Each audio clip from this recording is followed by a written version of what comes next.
Mic کھولیں علی محمد خان صاحب کو. بسم اللہ الرحمن الرحیم. مل جائیں گے تجھے بہت سے مصلحت پسند، مل جائیں گے تجھے بہت سے مصلحت پسند، مجھ سے نہ سر کھپا کہ بہت سر پھرا ہوں میں. اللہم صلی وسلم مبارک علی سیدنا محمد رسول اللہ صلی اللہ علیہ وآلہ وسلم. مسلمان مصیبت میں گھبرایا نہیں کرتا، قائد نے فرمایا.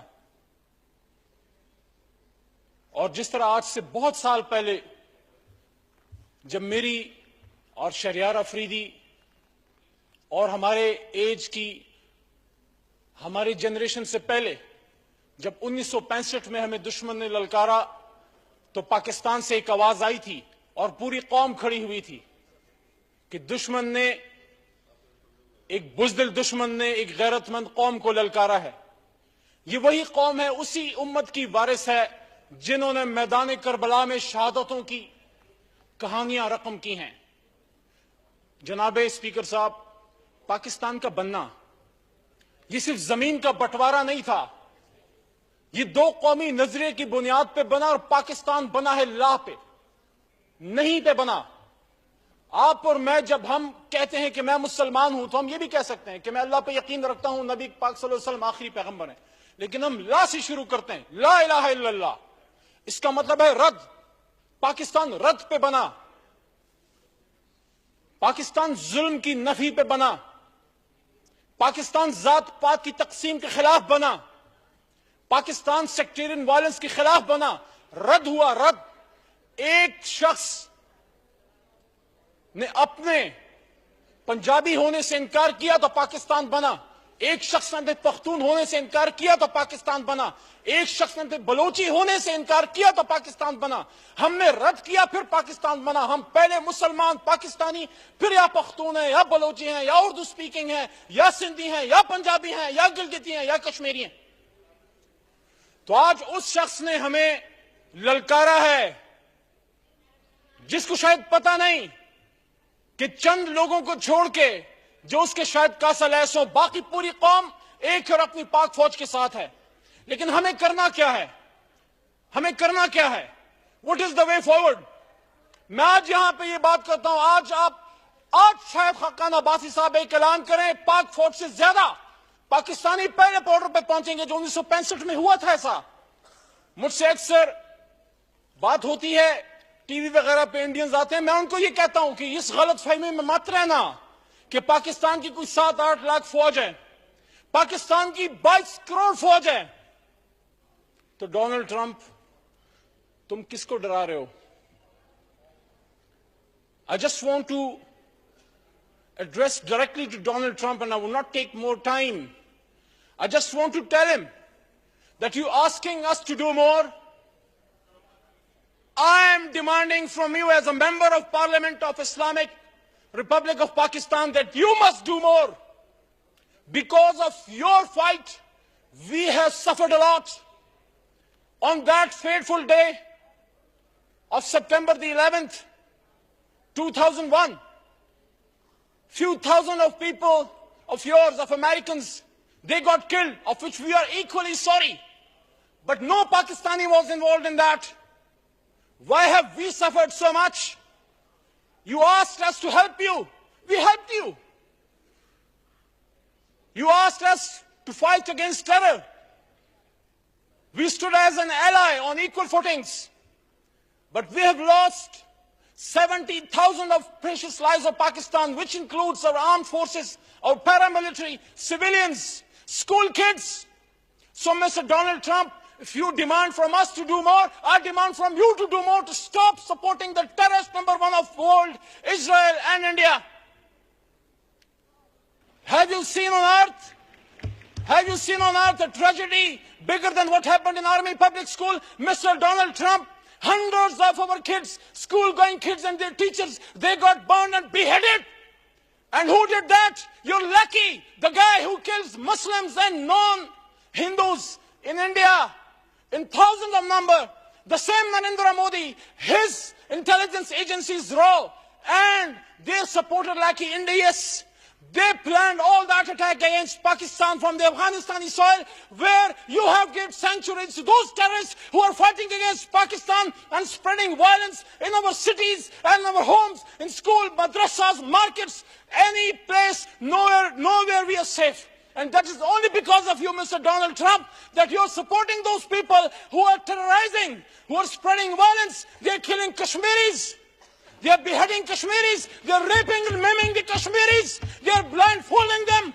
They are blinding them through pellet guns. So, Mr. Donald Trump, open your eyes and see who is the real terrorist in this world. And if you are supporting the terrorists in India, Donald Trump, I want to demand you that a person who supports a terrorist, for me, he is also a terrorist. So, Donald Trump, I know you're new to the White House, but you're heading a nation which was also built upon an ideology, same as Pakistan was made. Just go, and I know you're probably not fond of book reading, just go and see what your founding fathers did. How did they found America? America was also made against oppression. This was your ideology. You are doing totally reverse to that, Mr. Donald Trump. And if you don't know diplomacy, how to behave in a community of nations, just go and seek help from an old man. He is still alive. Go and seek help from Henry Kissinger. He will tell you how to do diplomacy. پاکستانیوں کے لیے صرف اتنا میں کہنا چاہتا ہوں, ہمارے قائد محمد علی جناح رحمت اللہ علیہ نے 1942 میں ایک بات کی تھی جو ہمارے بہت سے بچوں کو نہیں پتا, کیونکہ اگر آپ سٹڈی نہیں کریں گے آپ کو پتہ ہی نہیں لگے گا. 1942 آل India Muslim student federation, Quaid Azam محمد علی جناح وہ کہتے ہیں مجھ سے اکثر, اور ایک ایک لفظ نپا تلا ہے, مجھ سے اکثر پوچھا جاتا ہے, قائد is saying, verbatim I am repeating, مجھ سے اکثر پوچھا جاتا ہے کہ جس پاکستان کی اب بات کرتے ہیں اس کا طرز حکمرانی کیا ہوگا. میں کون ہوتا ہوں مسلمانوں کے طرز حکمرانی کا فیصلہ کرنے والا؟ مسلمانوں کے طرز حکمرانی کا فیصلہ آج سے 1300 سال پہلے, اس وقت 1300 سال کی بات ہوتی تھی, آج 1400 سال تقریباً ہوگی, آج سے 1300 سال پہلے قرآن میں ہو چکا. قرآن ہماری رہنمائی کے لیے تا قیامت موجود ہوگا. میرا سوال یہ ہے, اگر ہم قرآن پہ عمل کرتے آج ایک شخص کو پاکستان کو دھمکی دینے کی ہمت ہوتی؟ علامہ نے فرمایا تھا وہ زمانے میں معزز سے مسلمان ہو کر اور تم خوار ہوئے تارک قرآن ہو کر. اور پھر قائد فرماتے ہیں 1948 6 سال آگے سبی دربار, جو اس دربار میں اللہ کے 100 ناموں کے نیچے پتہ نہیں کتنی بار میں آپ کے سامنے گوش گزار کر چکا ہوں, پلیز گیو می 3-4 منٹس. قائد فرماتے ہیں اب یہ الفاظ بھی نپے تلے ہیں اور میرے نہیں, اس شخص کے, محمد علی کے, جناح کے, جس کو اس کے بدترین مخالفین نے بھی قائد اعظم کہا. وہ کہتے ہیں میں یہاں پہ بیٹھے اسٹوڈنٹس اور کیمرے کی وساطت سے پاکستان کی آنے والی نسلوں کو ایک امانت کے طور پہ قائد کی بات پہنچا رہا ہوں. یہ باتیں ہم بھول گئے اس لیے ان کو ہمت ہوئی ہے. It is my firm belief that our true salvation lies in following the golden rules of conduct set for us by the great lawgiver of Islam. Let us lay the foundations of our democracy and true Islamic principles of social and economic justice. یہ بات آج تک Pakistani studies نے مجھے نہیں بتائی. اگر میں نہ بنتا اور پارلیمنٹری جو ہماری انسٹیٹیوٹ ہے پپس وہاں میں نہ بتا, مجھے پتہ ہی نہ لگتا. میں یہ سمجھتا ہوں 2-3 کام ہمیں کرنے.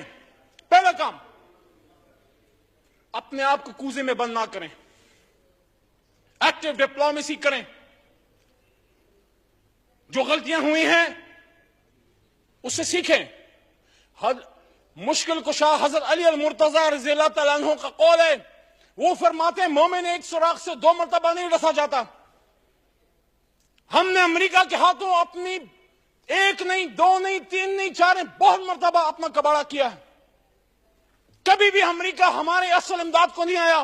وی need to tell Donald Trump, ہمیں امریکہ کو ڈپلومیٹک سرکل کے ذریعے بتانا چاہیے کہ آپ جو $50 بلین کی بات کرتے ہو پاکستان بننے سے آج تک, تو ہمارا تو $100 بلین سے زیادہ نقصان ہو چکا. ہمیں تو لینے کے دینے پڑ گئے. جی کائنڈلی وائنڈ اپ کیجیے پلیز. شکریہ. بس 2-3 منٹ آخری. You ask for 5 minutes, I have given you 12 بس minutes. اس سے کاٹ دینا آج امپورٹنٹ دینے. کائنڈلی وائنڈ اپ. اچھا دوسری بات. تاکہ ریزولوشن آ جائے. اچھا دوسری بات, پاکستان کے اندر مختلف سیاسی جماعتیں ہیں اور ہمارا ماحول ایسا ہے کہ ہر بات پہ آپس میں پارٹیزن شپ ہوتی ہے. اس ایشو پہ ہم کہتے ہیں ہم اپنی فوج کے ساتھ ہیں. ہم اپنی فوج کے ساتھ نہیں ہیں. فوج اس قوم کے ساتھ ہے. جنگیں فوجیں نہیں لڑتی, جنگیں قومیں لڑتی ہیں. اگر ضرورت پڑی ہم سب اپنی جانوں کے نذرانے پیش کریں گے, لیکن میں یہ سمجھتا ہوں یہ کوئی وقت نہیں ہے سول ملٹری بیلنس پہ گفتگو کرنے کا. اگر فوج یہ سمجھتی ہے کہ وہ ہمیں سپورٹ کر سکتی ہے ہماری پالیسی فارمولیشن میں, آپ ان سے بے شک رائے لیں, آپ ان کی رائے کو اہمیت ضرور دیں اور ان سے لینی چاہیے. لیکن آخری بات جو ہے, جس طرح قائد نے فرمایا تھا یہ ملک سیویلینز چلائیں گے, آخری بات پہ ملک کے وزیر اعظم کی ہوگی, چاہے وہ جس بھی جماعت کا ہو. تیسری بات, ہمیں دنیا کے سامنے کشمیر کا گندا, کشمیر پہ ہندوستان کا گندا چہرہ دکھانا ہوگا. ہمیں دنیا کا بتانا ہوگا کہ کلبھوشن یادو کون تھا, وہ کیا کرتا ہے, کس لیے آیا. ہمیں کشمیری کاز کو آگے لے کے چلنا پڑے گا. اور اس میں اوورسیز پاکستانیز ہمارا ٹرمپ کارڈ ہے. اوورسیز پاکستانیز کے ذریعے آپ پاکستان کا کیس دنیا میں ہر جگہ پلیٹ کر سکتے ہیں, لیکن اس پہ آپ کو اوورسیز پاکستانیز کو اپنا ٹرسٹ دینا ہوگا. اگر ہمیں ان کا فورن ایکسچینج پسند ہے, ہمیں ان کو ووٹنگ رائٹس دینے پڑیں گے, ان کو بتانا پڑے گا کہ آپ ہمارا ایسٹ ہیں. اور آخر میں صرف یہی التجا ہے کہ یہ ملک ہے تو ہم ہیں, پاکستان ہے تو ہم ہیں. آخر میں ہم سے جب اللہ پوچھے گا, یہ نہیں پوچھے گا مجھ سے کہ میں نے عمران خان کی کتنی تابعداری کی.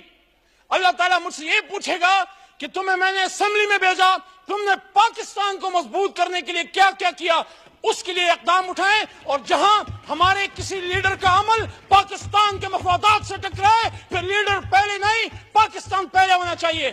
بہت شکریہ. پاکستان زندہ باد, پاکستان کی جمہوریت اور پاک فوج پائندہ باد. جی شکریہ. جی خواجہ محمد آصف صاحب, منسٹر فار فارن افیئرز.